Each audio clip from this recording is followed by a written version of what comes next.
Haleluya, haleluya, haleluya. Salam saudaraku, ratapan 3 ayat 22 sampai 23. Sebab kebaikan Bapa Yahweh tidak pernah berhenti, rahmat Bapa Yahweh tidak pernah berkesudahan, selalu baru setiap pagi. Begitu besar kasih setia Bapa Yahweh di dalam kehidupan kita, dimanapun kita berada saudaraku. Renungan pagi KPI Mayim Kaim pada hari Senin tanggal 20 Juni 2022 atau pada tanggal 21 Sivan 5782, diambil dari kitab Bilangan 15 ayat 15 sampai 16 yang berkata demikian saudaraku.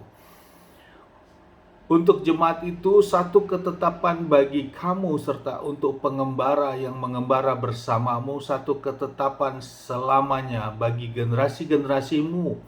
Untuk kamu demikian jugalah untuk pengembara itu di hadapan Yahweh. Satu hukum dan satu peraturan berlaku untukmu dan untuk pengembara yang mengembara bersamamu. Saudaraku, perikop yang baru saja kita dengarkan ini adalah tentang hukum tentang korban dan persembahan. Bapak Yahweh memerintahkan saudaraku, saat nanti bangsa Israel sudah masuk ke tanah Kanan, maka mereka akan memberikan semua tentang korban dan persembahan-persembahan yang sudah ditetapkan oleh Bapak Yahweh. Yang menjadi penekanan saudaraku dalam memberikan persembahan dan juga korban-korban ini, Bapak Yahweh menetapkan baik bangsa Israel asli maupun para pengembara memiliki tataran yang sama saudaraku. Di dalam kitab suci kita, di dalam perjalanan bangsa Israel dan di dalam Bapak Yahweh memilih bangsa pilihannya ini, memang selalu ada sesuatu dua kelompok saudaraku yang perlu kita perhatikan dan kita renungkan. Apakah itu perintah yang kepada bangsa Israel, keturunan Israel asli, ataupun bangsa lain atau pengembara, atau yang disebut juga sebagai bangsa-bangsa Goyim. Dan itulah masuk kepada kita saudaraku sebagai bagian kelompok bangsa Goyim. Nah, sehingga di dalam pemberian korban dan persembahan ini tidak ada perbedaan antara bangsa Israel maupun bangsa pengembara yang lain saudaraku. Yang kedua, bahwa semua persembahan korban persembahan, baik itu korban ini adalah sesuatu yang diberikan kepada Bapa Yahweh. Dan di dalam firman mengatakan di ayat yang ketiga saudaraku, 3b, bahwa semuanya itu dikatakan, dan kamu yang telah kamu tetapkan untuk membuat bau harum yang menenangkan kepada Yahweh dari kawanan lembu dan kawanan domba. Jadi semua persembahan itu sesuatu bau harum yang menenangkan bagi Bapa Yahweh. Saudaraku, ini yang menjadi renungan bagi kita. Dan dihadapkan dengan kondisi sekarang, tentu kita tidak lagi membawa persembahan dalam bentuk korban-korban maupun tepung halus dan sebagainya, seperti halnya yang Bapak Yahweh sampaikan atau perintahkan kepada Musa pada awalnya. Namun di zaman kita sekarang, kita membawa persembahan seluruh kehidupan kita sebagai persembahan yang hidup dan berkenan kepada Bapak Yahweh. Dan itulah lewat pujian penyembahan kita. Bapak Yahweh berada di atas pujian, bertahta di atas pujian penyembahan kita. Dan itu merupakan sesuatu hal yang bau harum dan menenangkan bagi Bapa Yahweh saudaraku. Dan itulah yang kita lakukan saat ini tentunya di zaman kita. Karena apa saudaraku? Karena semua bentuk pengorbanan persembahan yang dilakukan di zaman Musa ini semuanya sudah ditebus secara lunas dan sempurna oleh Adonai Yeshua HaMashiach di atas kayu salib sebagai pengorbanan yang sempurna itu saudaraku. Dan bagian kita di zaman kita ini adalah membawa seluruh kehidupan kita. Dengan membawa seluruh kehidupan kita berarti kita dalam pujian penyembahan kita. Kita tidak lagi terbawa oleh pikiran beban-beban kita ataupun perasaan-perasaan kita. Ataupun kita lagi menghadapi masalah saat ini. Sehingga kita tidak salah dalam memberikan suatu persembahan yang bau harum dan menenangkan kepada Bapa Yahweh. Kita dapat memuji, menyembah Bapa Yahweh, kita bisa dapat sampai berlinangkan air mata. Namun semua itu harus benar-benar dalam penyembahan, bukan dalam membawa beban masalah kita saudaraku. Ini yang kadang keliru saudaraku. Kita memuji, menyembah Bapa, tapi kita menangis, bisa meratap oleh karena apa? Karena beban masalah kita.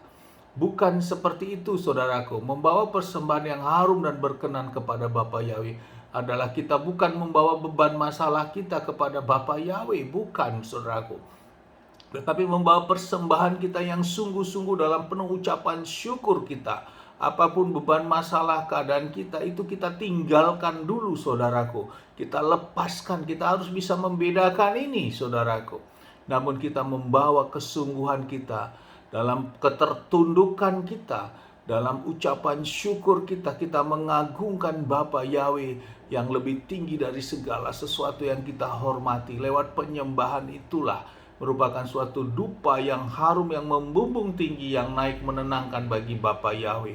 Dan saat melakukan seperti itu, bila kita benar dilawat oleh kuasa Bapa Yahweh, Bapa yang berkenan, maka kita memang bisa meneteskan air mata, bisa kita menikmati suatu persekutuan, dan kita ehat dengan Bapa Yahweh oleh karena kita mengucap syukur dalam penyembahan kita. Bukan karena kita membawa beban masalah kita sehingga kita menjadi dapat berlinangan air mata. Bukan seperti itu, saudaraku. Ini harus kita dapat mampu memisahkan itu, saudaraku. Kapan kita untuk membawa persembahan yang terbaik dalam hidup kita, dalam ucapan syukur kita, dalam kekudusan Bapa Yahweh.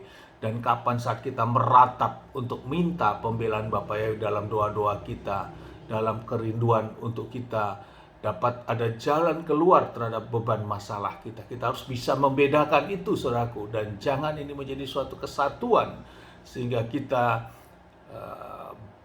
tidak seperti itu firman, saudaraku. Karena firman jelas mengatakan persembahan yang diberikan oleh karena apa? Ada dosa, saudaraku. Tapi persembahan itu berbeda tentunya dengan dosa itu. Tapi persembahan itu yang diangkat terlebih dahulu, saudaraku.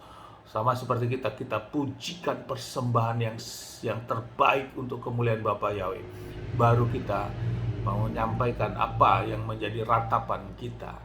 Ini yang harus kita renungkan, saudaraku. Dan lewat firman ini, saudaraku, bahwa ditegaskan tadi di ayat 15 sampai 16, bilangan 15 ini tidak ada perbedaan memberikan persembahan ini, baik itu bagi bangsa Israel asli maupun pengembara yang lain, memiliki tataran yang sama, saudaraku.